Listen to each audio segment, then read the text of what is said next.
Oke, Bapak Ibu, kita membahas media pembelajaran berbasis teknologi ya. Jadi di hari ini saya mengenalkan, ya, jadi sifatnya mengenalkan ya. Kalau mendemokan semuanya kayaknya tidak mungkin. Berbagai aplikasi penunjang pembelajaran yang kreatif, inovatif, dan juga interaktif. Nah, tadi sudah kita sampaikan sekilas ya. Tantangan pendidikan di era digital ini adanya ledakan informasi dan pengetahuan ya. Jadi pengetahuan ini berkembang dengan sangat amat luar biasa cepatnya ya. Mulai nggak adanya Google sampai adanya AI. Nah, sehingga ada percepatan perubahan teknologi yang sangat luar biasa. Nah, di situ ya akhirnya menuntut bahwa para pekerja ini dituntut untuk memiliki skill-skill baru ya, keterampilan-keterampilan baru di pasar kerja yang global ini ya. Jadi itu butuh skill-skill baru. Banyak skill-skill lama yang akhirnya sudah nggak tergunakan kembali. Nah, terus juga ada pergeseran paradigma belajar mengajar ya. Karena sekarang itu informasi, pengetahuan bisa didapat tidak hanya di sekolah, maka sebenarnya kita ini sudah saatnya menerapkan filosofinya Ki Hajar Dewantara di masa dahulu, Bapak Ibu. Yaitu apa? Semua tempat adalah tempat untuk belajar. Semua tempat adalah tempat untuk sekolah, ya. Semua tempat adalah tempat untuk peningkatan kualitas diri, ya. Nah, mereka yang bisa adaptasi adalah yang mampu untuk bertahan hidup, ya. Karakteristik pendidik yang adaptif, ya. Bapak Ibu, ini saya rasa yang di ruangan ini ya, di ruang Zoom ini termasuk para pendidik adaptif. Kenapa? Karena mau mengikuti pelatihan-pelatihan. Berarti ada mindset yang itu untuk pertumbuhan, ya. Dan tidak terkunci, ya. Oh, saya ngajarnya selama ini caranya A, ya udah saya itu saja lah. Tadi kan di awal dipancing sama mana dia apa nih ya motivasinya? Ya pengen memahami teknologi, pengen menyiapkan menghadapi perubahan ya. Nah, sehingga kemampuan belajar berkelanjutan ini ya dan juga kreativitas dalam memecahkan berbagai macam masalah ini merupakan cara kita untuk terus bertumbuh ya Bapak Ibu ya. Agar menjadi pendidik yang bisa berkesan di siswa didiknya ya. Nah, terus ini seringkali para pendidik itu merasa berat ya kalau belajar teknologi terus khawatir tergantikan. Padahal teknologi itu dalam pendidikan kalau kita pahami filosofisnya itu adalah alat pemberdayaan, bukan pengganti tapi penguat proses pembelajarannya. Memperluas akses dan kesempatan belajar dan mengoptimalkan potensi individual peserta didik kita, Bapak Ibu. Nah, ini saya coba bahas sekilas-sekilas dulu ya Bapak Ibu ya. Apa itu media pembelajaran berbasis teknologi? Ya, berarti kita membuat media pembelajaran, alat pembelajaran menggunakan yang namanya teknologi. Nah ini ada banyak ya Bapak Ibu ya sebenarnya ya. Bentar Bapak Ibu.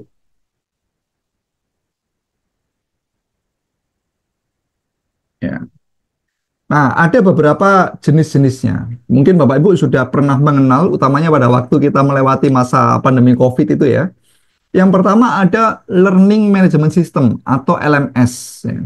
Itu contohnya yang mungkin Bapak Ibu pernah tahu itu Google Classroom itu ya. Jadi kalau di Google Classroom itu kan kita bisa bikin kelas virtual. Di situ kita sudah membuat video-video pembelajaran ataupun bahan-bahan pembelajaran. Kita share di situ. Terus semua kuis, semua pelatihan masuk di situ. Nah, itu namanya Learning Management System. Atau ada beberapa guru yang sedikit canggih ya, membuat sendiri pakai Moodle ya. Atau kalau sekarang sebenarnya banyak Bapak Ibu bisa pakai Mayar ya, bisa pakai apa? Mayar itu ya, Mayar terus bisa pakai Link ID bahkan itu juga bisa digunakan untuk membuat yang namanya LMS. Bahkan Bapak Ibu kalau punya kepengajaran, punya skill yang enak ya, punya kursus bisa dijual agar mereka juga bisa masuk ke learning management system itu. Jadi learning management system ini sifatnya adalah apa ya namanya ya tempat untuk belajar bersama. Nah, terus berikutnya lagi ada multimedia interaktif. Ya. Multimedia interaktif itu sebenarnya PPT yang saat ini Bapak Ibu lihat itu bisa kita bikin interaktif. Kalau kita menyediakan apa? Kalau tombol ini ditekan dia arahnya kemana? Kalau bikin kuis ya dan sebagainya itu maka bisa bersifat interaktif. Kemarin kalau saya nyoba, ya ada beberapa yang sifatnya website ya, kayak Genially, Canva, itu bisa dibikin untuk interaktif. ada juga platform yang sifatnya gamifikasi, Bapak Ibu. Gamifikasi. Nah, jadi gamifikasi itu apa? Semakin interaktif, akhirnya memancing agar semua anak itu terlibat. Bisa pakai Kahoot, bisa pakai quizzes ya. Kalau di akun pembelajar ID itu kan sekarang kita bisa pakai quizzes ya. Bisa pakai game kit, bisa juga pakai yang namanya class point. Nah, itu namanya gamifikasi. Jadi kita kan ini gamifikasi itu awalnya begini. Anak-anak kita itu kalau main game rasanya nggak pernah berhenti. Tapi kalau belajar baru sejenak aja itu rasanya pengen berhenti kan begitu ya lah. Akhirnya ada model pembelajaran ya udah dibikin game, dibikin permainan. Kalau nggak pakai teknologi biasanya kita tuh di kelas pakai poster, ada fotonya siswa ya untuk nyampe garis finish. Nanti setiap kali mereka menjawab sebuah kuis atau bisa bagus dalam sekolahnya, naik satu tahap sampai garis finishnya.